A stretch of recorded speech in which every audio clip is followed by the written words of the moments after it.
Howdy, this is Dr. Chapar. Today we are going to continue discussing the inventory strategy. We are specifically going to discuss the QR inventory policy or continuous review inventory policy. We discussed this policy in the class with you all. The idea is that the inventory position is continuously monitored.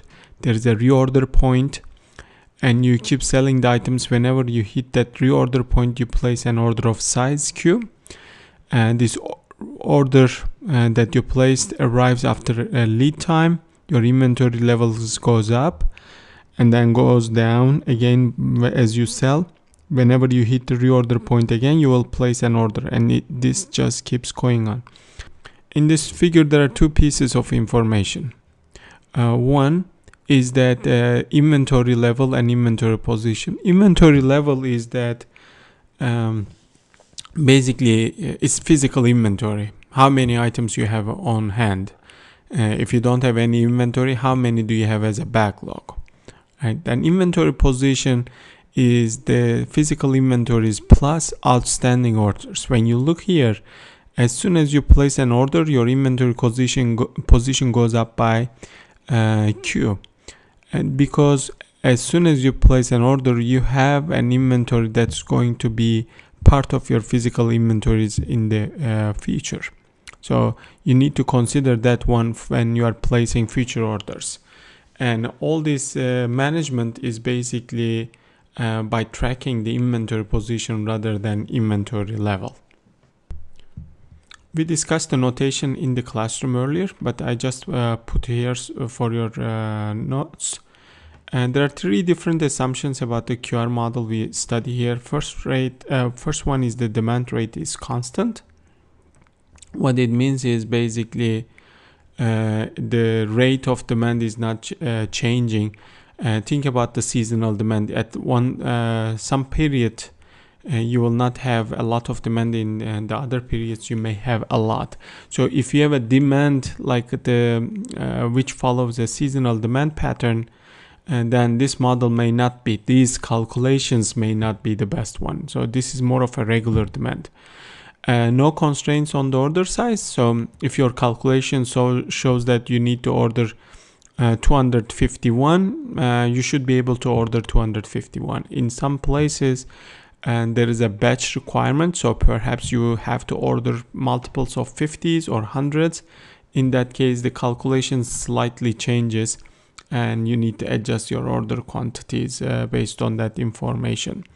And finally, we are assuming that there are only two pieces of costs components. Those are inventory holding costs and fixed cost of ordering. Right. We also gone through these calculations and calculation of formulas. How would we derive Q star, the economic order quantity in QR policy, as well as safety stock, reorder point, average inventory level, and transportation cost. Again, this is just for your records. An example of continuous review inventory policy, and I'm going to solve this problem to show you how these problems can be solved. So we have an NA Printer Distribution Incorporated, which distribute printers throughout the USA. The monthly demand is assumed to be normally distributed with mean is equal to 2,500 units, and the variance is equal to 6,400 units square.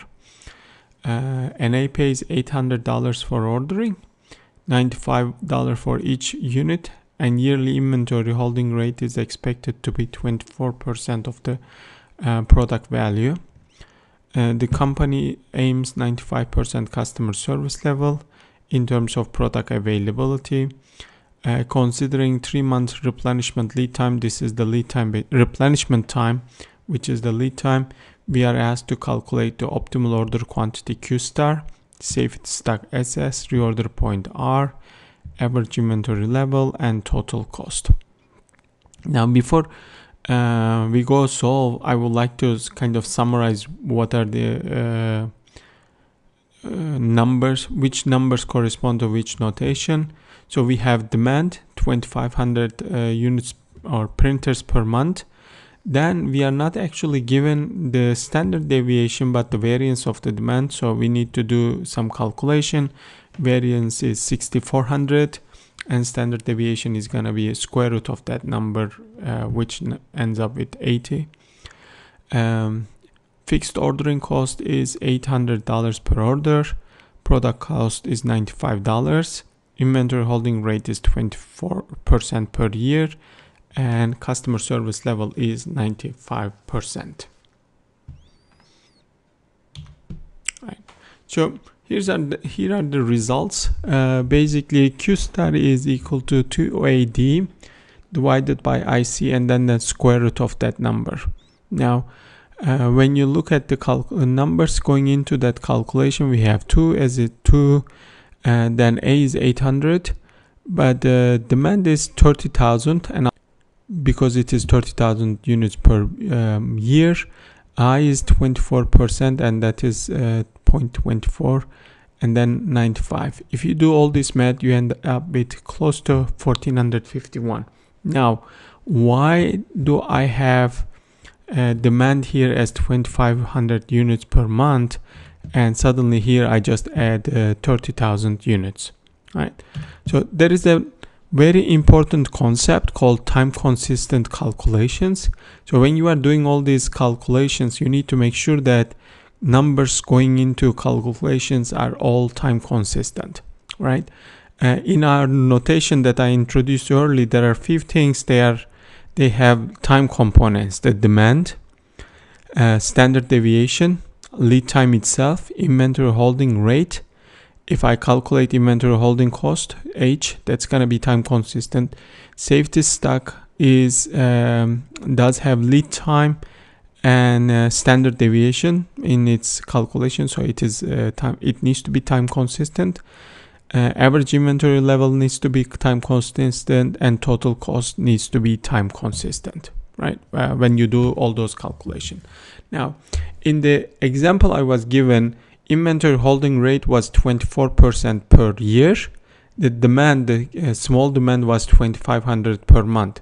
So I couldn't say 2 times 800, 2500 divided by 0.24 times 95, because then part of the calculation was based on month, part of the calculation would be based on year. So easy fix is you convert either I to monthly inventory holding rate or demand to yearly demand. So what I did is basically I multiplied 2500 times 12 to make it yearly demand. It wouldn't matter. I could have divided 0.24 to 12 and end up with 2%, 0.02 as a number, and multiply with 95, and I would end up with the same results basically. So you need to be time consistent. Basically, that is one of the most important thing, right? And for the rest of the calculations, here I'll point out whether they are time consistent or not. Now, when we discussed the time consistency, we said SS has time components. This is 80 per month, and the lead time was 3 months, so they are time consistent in this calculation. And the result is 140 printers. Reorder point, D is in month, basically units per month. This is months, and this is quantity. So when you do the math, you end up with 7640 printers, and then AIL would need time consistency because of safety stock, but I took care of the safety stock calculations here, so there is nothing to worry here, and I end up with 865.5 printers. Now, in the total cost calculation, again, I need to be time consistent because this is I per year, and we originally had 2500 units demand. So what I did is, again, I converted demand per year, but I could also divide this 0.24 to 12 and get cost per month rather than per year, right? So the calculations are straightforward, so there's nothing to worry about it. The only thing is this customer service level in the SS calculation. So the customer service level was 95%. When you go and find the 95%, it is between those two numbers, that is 1.645. I just picked the middle number over there and came and plugged it here. So, and I did end up with 140 printers. So basically, if the average demand is higher than our expectation of 7,500, which is 2,500 per month with the lead time of 3 months, we keep 140 additional printers, and that will make sure that we will satisfy at least 95% of the customers' demand within that lead time period. Right?